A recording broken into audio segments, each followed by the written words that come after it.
बिस्मिल्लाहिर्रहमानिर्रहीम। अस्सलाम वालेकुम नाज़रीन, आप यूट्यूब चैनल देख रहे हैं। मैं इमरान खान हूँ। ख़बरों के नुक्ता नज़र से आज एक बड़ा तहलका खेज दिन था। सबसे पहले आगाज़ करते हैं इमरान खान साहब के केसेस के बारे में।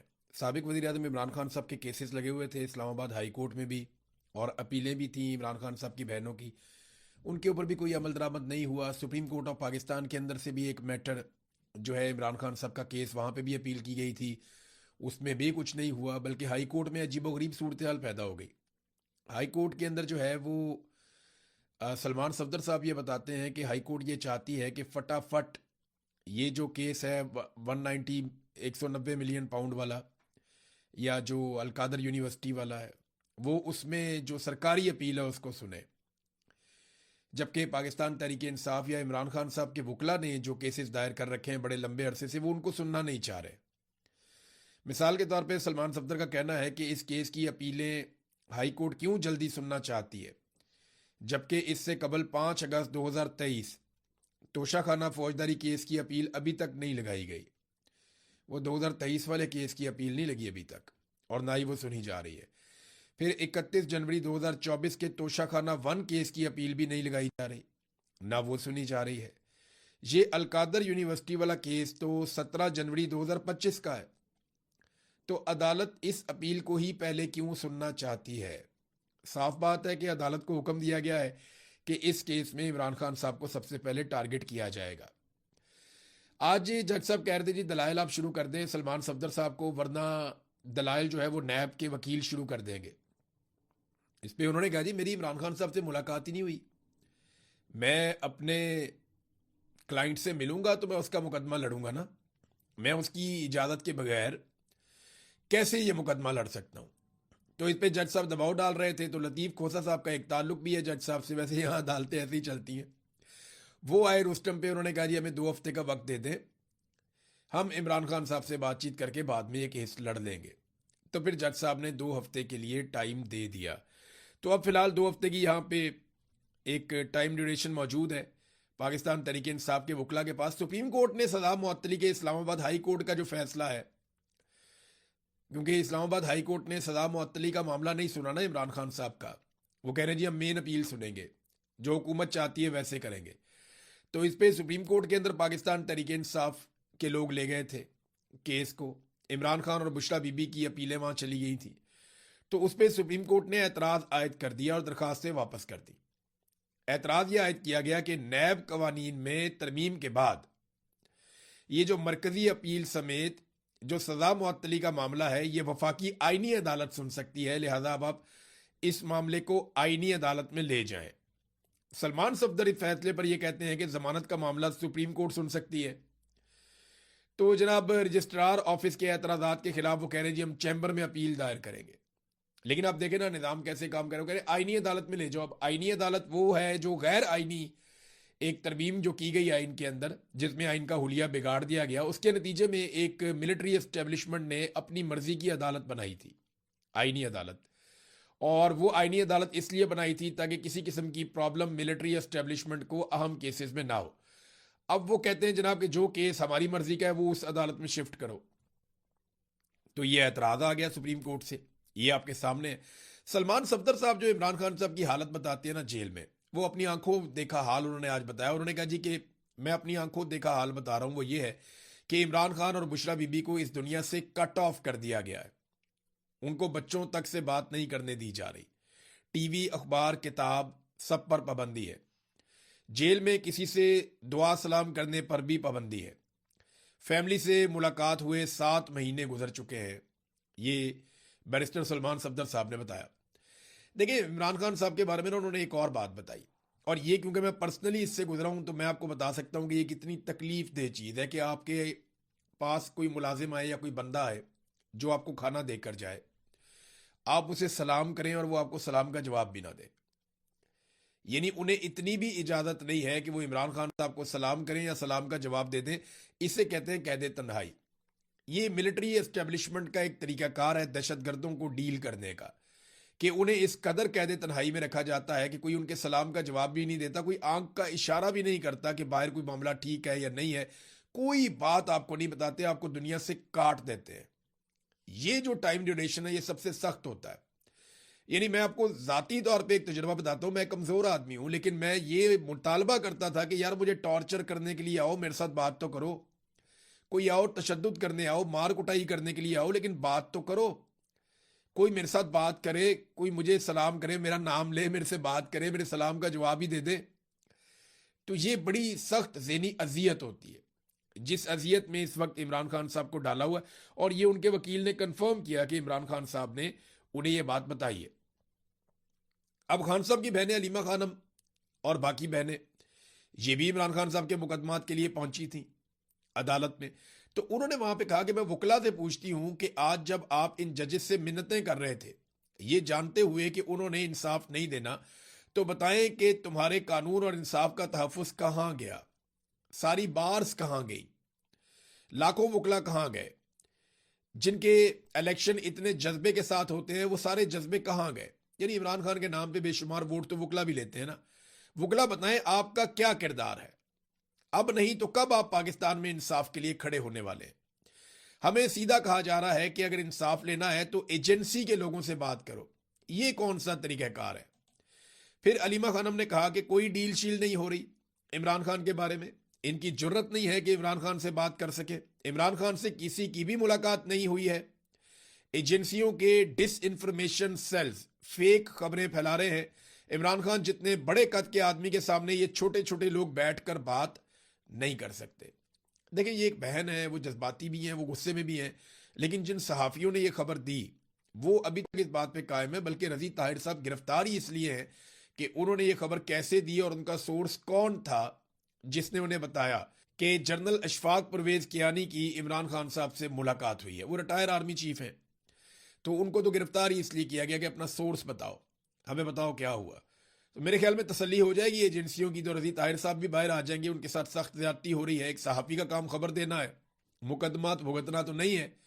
आप उनकी खबर के ऊपर बात कर सकते हैं, आप ये तो नहीं कर सकते पकड़ के आप उन्हें अंदर डाल दें और फिर आप उनसे पूछें जनाब ये बताओ वो बताओ। ये मुल्क चल रहा है, कोई बनाना रिपब्लिक तो नहीं है। ये मुल्क चल रहा है, इसमें इदारे इस तरीके से काम करेंगे तो फिर मुल्क एक इंच भी आगे नहीं बढ़ेगा। फिर अलीमा खानम से सवाल किया गया कि आप मुज़ाकरात की राह में कोई रुकावट है। उन्होंने कहा जी कौन से मुज़ाकरात, मुझे गिरफ्तार करना है तो कर ले, लेकिन याद रखें इमरान खान डील कर चुका है। इमरान खान ने डील अल्लाह ताला से कर ली है। जो बंदा अल्लाह ताला से मांगता है वो इन यजीदों से क्या मांगेगा। देखिए, इमरान खान साहब की डील वाला मामला तो उस दिन हम भी बात कर रहे थे, शहजाद अकबर साहब, साबिर शाकिर साहब और बहुत सारे लोगों से हमारा राब्ता होता है जो बहुत करीब हमेशा इमरान खान साहब के रहे। इमरान खान डील इस तरह नहीं करेगा जैसे ये सोच रहे हैं ना। इमरान खान जो बातचीत करने का कहता है वो मिलिट्री एस्टेब्लिशमेंट को मौका देना चाहता है कि भाई निकलो इसमें से, तुम हमें हमारा मुल्क चलाने दो, हम जाने पाकिस्तान जाने, तुम निकलो इसमें से, पाकिस्तान में फ्री एंड फेयर इलेक्शन दो। और ये जो गंद का टोकरा तुमने उठाया हुआ है इसको उतारो नीचे। ये नवाज शरीफ की और जरदारी की सियासी लाशों को कब तक लेकर तुम बदबूदार लाशों को घसीटते रहोगे। ये तो इमरान खान रास्ता दे सकता है। लेकिन अगर कोई वो कहते हैं डील कर दे इमरान खान के, जनाब बिल्कुल ही चुप कर जाए और मिलिट्री एस्टेब्लिशमेंट की छतरी के नीचे आ जाए और इमरान खान कहे जनाब मुझे भी आप इसी तरह इक़्तिदार दे दें जैसे आपने शहबाज शरीफ को अर्दली बना के इक़्तिदार दिया है, तो वो मामला तो नहीं होना। वो सारी कौम ही जानती है कि इस दफ़ा इनकी जो लड़ाई है वो गलत आदमी के साथ है, इनको टक्कर का आदमी मिला है। इमरान खान मुख्तलिफ आदमी। अच्छा, एक जो इमरान खान साहब की बहन की मुलाकात वाला मामला है उस पर अलीमा खानम ने आज कन्फर्मेशन दी है, लेकिन वो एक ड्रामा ही है। जैसे कि मैंने आपको पहले कहा था कि एक ड्रामा किया जा रहा है। अब अलीमा खानम ने उसकी तस्दीक की। उन्होंने कहा जी मोहसिन नकवी तैयार है कि नौरीन न्याजी को मुलाकात के लिए भेजे, और इनका इरादा यह है कि जब हमारी बहन अंदर जाएगी तो ये कोई ना कोई दो बातें तो बाहर आके इमरान खान की हमें बताएंगी, और जैसे ही ये बातें करेंगी तो उन्होंने एक मंसूबा बनाया हुआ है।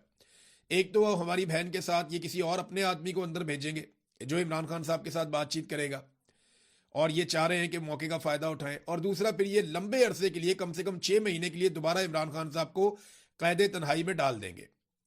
ये सिर्फ सहूलतकारी हो रही है। इस बात का बहाना बनाकर के आपने बाहर आकर इमरान खान की बात बताई है या बात की है, अगले 6 महीने के लिए मुलाकात बंद कर देंगे और हम ये कबूल नहीं करेंगे। हम तंग आ गए हैं इस ट्रक की बत्ती से।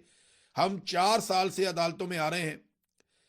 और कादी फायदी के बारे में उन्होंने कहा कि उन्होंने कंफर्म कर दिया कि ये वही करते हैं जो इनको पीछे से ऑर्डर आता है। अच्छा, अब उन्होंने कहा जी हमें इंसाफ की उम्मीद भी नहीं है। कादी फायदी साहब वाला मैं चेक करवा रहा हूँ कि उसने इंटरव्यू कहाँ दिया और क्या किया। मुझे और भी कुछ लोग बता रहे थे, लेकिन कुछ सोर्सेज ये कह रहे हैं कि वो जाली है, कुछ कह रहे हैं जी पता नहीं सही है। उसको चेक करवाया मैंने अपनी टीम से, कहा इसके पीछे पहुंचो देखो कि ये कोई इंटरव्यू के अंदर हकीकत है या नहीं है, क्योंकि मैंने तो इसको उस तरह से नहीं सुना। कादी फायद ईसा को सुनने को दिल ही नहीं करता है, ऐसी कराहत आती है उसकी आवाज़ से, उसकी शख्सियत से। पाकिस्तान का बेड़ा गर्क कर दिया, नाइंसाफ़ी का इसने बाजार गर्म किया पाकिस्तान के अंदर। नफरत का जो बीज पाकिस्तान में बोया गया है ना, उसमें जो मेन आदमी है वो कादी फायद ईसा उनमें से एक है। एक तो आसिम मुनीर साहब है जिन्होंने पाकिस्तान की फौज और अवाम के बीच में बेशुमार दूरियां पैदा कर दी हैं। एक सिकंदर सुल्तान राजा साहब हैं जिन्होंने पाकिस्तान की अवाम का पूरा मैंडेट चोरी करने में सहूलतकारी की है। और एक जो है कादी फायद ईसा है जिसने इस सारी बर्बादी के अंदर सबसे बड़ा किरदार अदा किया है। तो जनाब कादी फायद ईसा के बारे में लोग बहुत सारी बातें कर रहे हैं। नेक्स्ट वीलॉग में पता चलेगा कि अगर ऐसा हुआ तो क्यों हुआ और क्या हुआ। पाकिस्तान तहरीक इंसाफ से नाजरीन बल्ले का निशान भी वापस ले लिया गया। ये जो आज़ाद कश्मीर के अंदर एक बल्ले का निशान मिला था पाकिस्तान तहरीक इंसाफ को, लोग बड़े खुश थे कि अब बल्ले के निशान पे वो मोहर लगा सकेंगे। तो मैंने आपको तब भी कहा था कि अभी बहुत कुछ एस्टेब्लिशमेंट के हाथ में है, ये कभी भी हुकूमत नहीं देंगे आज़ाद कश्मीर की पाकिस्तान तहरीक इंसाफ को या इमरान खान को। हाँ, ये हो सकता है कि अगर तहरीक इंसाफ तमाम उन लोगों को टिकट जारी कर दे जो पाकिस्तान की मिलिट्री एस्टेब्लिशमेंट या सेक्टर कमांडर से कम अप्रूवल लेकर आए हों कि जनाब सेक्टर कमांडर साहब ने कह दिया आप हमें टिकट दे दें पाकिस्तान तहरीक इंसाफ का। अगर उन लोगों को टिकट मिल जाते तो फिर बल्ले का निशान रह भी सकता है, लेकिन ऐसा दिखाई नहीं दे रहा। Supreme court Azad Jammu and Kashmir ने पाकिस्तान तहरीक इंसाफ की अबूरी पार्टी रजिस्ट्रेशन यानी बल्ले का इंतखाबी निशान देने का जो हाई कोर्ट का फैसला था 23 जून का, उसे मुअत्तल कर दिया। यानी 23 जून को फैसला आता है, 29 जून को फैसला मुअत्तल हो जाता है। चीफ जस्टिस राजा सईद अकरम खान ने इलेक्शन कमीशन की अपील पर इब्तदाई समाअत के बाद फुल बेंच तश्कील देते हुए केस की मजीद समाअत 2 जुलाई 2026 को मुकर्रर कर दी है। यानी वहां पे भी कादी फायद ईसा पार्ट 2 चल रहा है। वहां पे देखें ना, मैं आपको ये बात बता रहा हूं कि जब तक एस्टेब्लिशमेंट को यकीन नहीं हो जाता, और वैसे भी पॉलिटिकल पार्टीज को मुसीबत पड़ गई थी कि बल्ले के निशान पे अगर पाकिस्तान तहरीक इंसाफ आएगी और फ्री हैंड आएगी और एस्टेब्लिशमेंट जो है उसके साथ कंप्रोमाइज नहीं करेगी, गलत लोगों को टिकट भी जारी नहीं किए, और अगर उनको थोड़ा सा भी मौका मिल गया तो वो बेड़ा गर्क करके रख देंगे, उधेड़ देंगे पकड़ के। उन्होंने तो बगैर बल्ले के निशान के नाकों चने चबवाए हुए हैं। तो कश्मीर के अंदर तो पहले भी हालात बड़े गर्म हैं, तो पॉलिटिकल पार्टीज का तो बेड़ा गर्क हो जाएगा। लिहाजा बल्ले का निशान वापस हो गया, देखते हैं आने वाले दिनों में क्या होता है। बहरहाल ये जुल्म की एक दास्तान है जो लिखी जा रही है। अच्छा, कई लोग ये कहते हैं जनाब कि एक डील हो रही है, कोई बातचीत चल रही है, कोई मुज़ाकरात हो रहे हैं, बैकडोर चैनल्स, ये इस तरह की बातें आती रहती हैं। लेकिन मैं हकीकत आपको बताऊं तो इमरान खान इस तरह की कोई डील नहीं करने जा रहा जो मैंने आपको बताया। और दूसरी बात मैं आपको बताऊं कि आसिम मुनीर फील्ड मार्शल कभी भी इमरान खान को नहीं छोड़ेगा।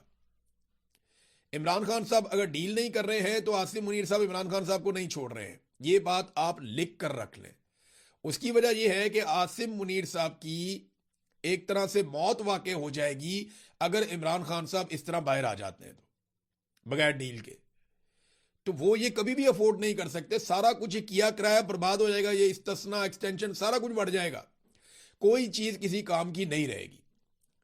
लिहाजा उन्होंने हर हाल में इमरान खान साहब को जेल के अंदर रखना है, उन्हें बाहर नहीं आने देना इमरान खान साहब को। अच्छा, 3 चीजें हैं जिनमें से 2 चीजें जब भी इकट्ठी होंगी इमरान खान साहब जेल से बाहर आ जाएंगे। 3 किस्म के दबाव पाकिस्तान की मिलिट्री एस्टेब्लिशमेंट पे होंगे तो इमरान खान साहब जेल से बाहर आ जाएंगे। बगैर दबाव के आसिम मुनीर साहब इमरान खान साहब को नहीं छोड़ने वाले। ये कौन से दबाव है? नंबर 1 मुआशी दबाव, नंबर 2 अवामी दबाव, नंबर 3 बैरूनी दबाव। तो मुआशी दबाव तो लगातार पाकिस्तान की मिलिट्री एस्टेब्लिशमेंट के ऊपर है। ये डंडा तो रोजाना इनके सर पे पड़ता है। ना सरमायाकारी है, ना मईशत चल रही है, गुर्बत बढ़ रही है, बेरोजगारी बढ़ रही है, महंगाई बढ़ रही है, आम आदमी के हालात बुरे से बुरे होते चले जा रहे हैं, कर्जों के अंबार लग गए हैं। तो ये जो मईशत की तबाही का जो सहरा है वो तो एस्टेब्लिशमेंट के सर के ऊपर बंधा हुआ है। अब बाकी 2 फैक्टर्स हैं, उन दोनों में से जब कोई एक आ गया तो आसिम मुनीर साहब को इमरान खान साहब को आजाद करना पड़ जाएगा। वो 2 फैक्टर कौन से हैं? नंबर 1 अवामी दबाव, नंबर 2 बैरूनी दबाव। बैरूनी दबाव नहीं आ रहा आपके सामने क्योंकि डोनाल्ड ट्रंप की आशीर्वाद है आसिम मुनीर साहब के साथ। और अंदरूनी अवामी दबाव वो इसलिए इकट्ठा नहीं हो पा रहा कि पाकिस्तान तहरीक इंसाफ कोई अच्छी हिकमत अमली अवाम को नहीं दे पा रही। इमरान खान साहब की बहनों ने कहा कि पार्टी अपना फैसला करे, हम अपना फैसला करेंगे। और अब बहुत मुमकिन है, उनके तेवर ऐसे दिखाई दे रहे हैं कि शायद इमरान खान साहब की फैमिली कोई बड़ी कॉल दे और उसके ऊपर लोगों को इकट्ठा करके इमरान खान साहब की रिहाई के लिए तहरीक चलाए, या एक नया रोला पाकिस्तान के अंदर पड़ जाए। बहरहाल इसके बगैर आसिम मुनीर साहब इमरान खान साहब को नहीं छोड़ते, ये बात आप मेरी लिख कर रख ले। मैंने आपको एक मरतबा नहीं कई मरतबा कहा। नाज़रीन, आज़ाद कश्मीर के, क्योंकि बल्ले के निशान की बात हो रही थी, तो आज़ाद कश्मीर में एहतजाज भी चल रहा है और आफरीन है आज़ाद कश्मीर के लोगों को, ख़ास तौर पे उन ख़वातीन को, हमारी बहनों को जो इतने सारे लोगों को रोज़ाना खाना खिलाती हैं। ये छोटी बात नहीं है। हज़ारों लोग धरनों में बैठे हुए हैं, जगह जगह पे बैठे हुए हैं, पूरा आज़ाद कश्मीर बंद है। इन्होंने कुछ लोगों को उठाकर उनसे कहा कि जनाब ऐलान करो कल तुम बाजारों को खोलोगे। वो बेचारों ने ऐलान किया, फिर नहीं खोले बाजार। तो लोग बात मानते ही नहीं है सरकार की। वहां पे जो मिलिट्री रिजीम है उनकी लोग बात मान ही नहीं रहे। बहुत कोशिश कर दी मिलिट्री एस्टेब्लिशमेंट ने, वो एक बड़ा क्रैकडाउन करना चाहते हैं, लेकिन वो कामयाब नहीं हो रहे। और लगभग अब तो 1 महीना होने वाला है, यानी आप देख ले 20 दिन से ज्यादा हो गए। आजाद कश्मीर अमली तौर पे बंद है, 20-22 दिन हो गए और वहां पे कोई कारोबारी जिंदगी नहीं चल रहा। अब अपोजिशन के लोग, उन्होंने कोशिश की कि जाएंगे, जाके वो मिले आजाद कश्मीर के लोगों को, उनसे बातचीत करें ताकि मसले को कोई हल करें, धरने खत्म हो जाएं, कि उनके जायज मुतालबात मनवाए जाएं। तो इसके लिए एक वफद यहां से रवाना हुआ। इसमें तहरीक तहफ़्फ़ुज़ आईन पाकिस्तान के लोग, पाकिस्तान तहरीक इंसाफ के लोग, शाहिद खाकान अब्बासी, अल्लामा राजा नासिर अब्बास साहब, महमूद अचकज़ई साहब, मुस्तफ़ा नवाज खोकर साहब, ये सब लोग वहां पे जा रहे थे कि जाके उनसे मुज़ाकरात करें, बातचीत करें लोगों से और मामले को हल करने की कोशिश करें। तो जनाब हुआ क्या? हुआ ये कि ये लोग जब निकले और आज़ाद कश्मीर की तरफ जा रहे थे, तो रास्ते में सहाला चकिया के मुकाम पर इस वफद को रोक लिया गया, पुलिस ने रोक लिया। उन्होंने कहा जी हमने आगे नहीं जाने देना। इन्होंने कहा जी आगे क्यों नहीं जाने देना, हम तो बातचीत करने जा रहे हैं। उन्होंने कहा जी नहीं, आपको आगे नहीं जाने देना, ये हमें ऊपर से हुक्म आ गया कि जी हम अपोजिशन है, अपने यहाँ पे आज़ाद कश्मीर में जा रहे हैं, आप हमें कैसे रोक सकते हैं, हमने अपने लोगों से बात करनी है। आप गाड़ियां रोकना चाहते हैं, हम पैदल चले जाते हैं, कोई और ले जाएगा इन्हें गाड़ियों में बिठा के। लेकिन पुलिस ने कहा जी ना गाड़ियां आगे जाएंगी ना आप आगे जाएंगे, हमें ऊपर से ऑर्डर आ गया कि आपको यहां पे नहीं जाने दिया जाएगा। बहरहाल फिर ये लोग वहां पे धरना देकर बैठ गए। फिर बहुत बड़ी कतारें लग गई, वहां पे बहुत रश लग गया। तो फिर हुआ ये कि ये लोग वापस आए और आकर शाहिद खाकान अब्बासी साहब के घर पे इन्होंने एक प्रेस कॉन्फ्रेंस की और बताया कि इनके साथ क्या हुआ है। अब ये तो इंडिया में होता था, यानी नरेंद्र मोदी की सरकार या भारतीय सरकार भारत में जो कश्मीर है, मकबूजा कश्मीर, वहां पे ये करती थी कि अपोजिशन को कश्मीर में नहीं जाने दे रहे, वहां पे जो है वो लोगों को रोका जा रहा है, उनकी जिंदगी मुअत्तल की जा रही है, नाके लगाए गए हैं। हालांकि इससे पहले जो सरकार है या सरकारी टाउट्स हैं, उन्होंने ये दावा किया था कि आजाद कश्मीर के रस्तों को रोका हुआ है शरपसंदों ने, या वो ये दावा कर रहे थे कि रोका हुआ है अवामी ज्वाइंट एक्शन कमेटी ने, और ये उनको शरपसंद करार दे रहे थे कि उन्होंने रोके हुए रास्ते। लेकिन जब यहां से अपोजिशन गई है तो उनको तो किसी शरपसंद ने नहीं रोका, अवाम ने नहीं रोका, बल्कि वो तो उनको वेलकम कर रहे थे। रोका है सिक्योरिटी फोर्सेज ने, तो इसका मतलब है कि रास्ते ज्वाइंट अवामी एक्शन कमेटी ने बंद नहीं किए, रास्ते सिक्योरिटी फोर्सेज ने बंद किए और खाना पीना भी बंद किया हुआ है। तो जो काम नरेंद्र मोदी की सरकार ने वहां किया, वही आसिम मुनीर साहब की सरकार ने यहां आजाद कश्मीर में भी कर दिया। जो भारत कर रहा था मकबूजा कश्मीर में, उससे मिलता जुलता काम जो है वो पाकिस्तान में बदकिस्मती से आजाद कश्मीर में शुरू हो गया और ये नफरत फैल रही है ना, और क्या हो रहा है। अच्छा नाज़रीन, पंजाब में जो एक गुंडा राज एक्ट लाया जा रहा था, या जिसको मार्शल लॉ बिल कहते हैं, और उसका जो असल नाम उन्होंने रखा हुआ था वो Punjab control of habitual offenders and anti social behaviour bill, ये जनाब वापस हो गया।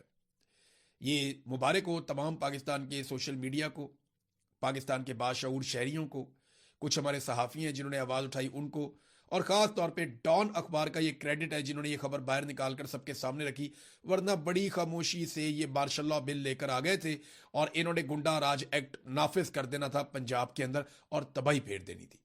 बहरहाल लोगों का दबाव काम आया, तो कम से कम टिकटॉकर को 4 कदम पीछे हटना पड़ा। तो ये एक अच्छी शुरुआत है, इनके हर गंदे काम को इसी तरह रोकना चाहिए। नादरीन, और खबरें मैं आपके साथ शेयर करूंगा अगले वीलॉग में। अब तक के लिए इतना ही, अपना ख्याल रखिएगा, अपने इस चैनल का भी। अल्लाह हाफिज।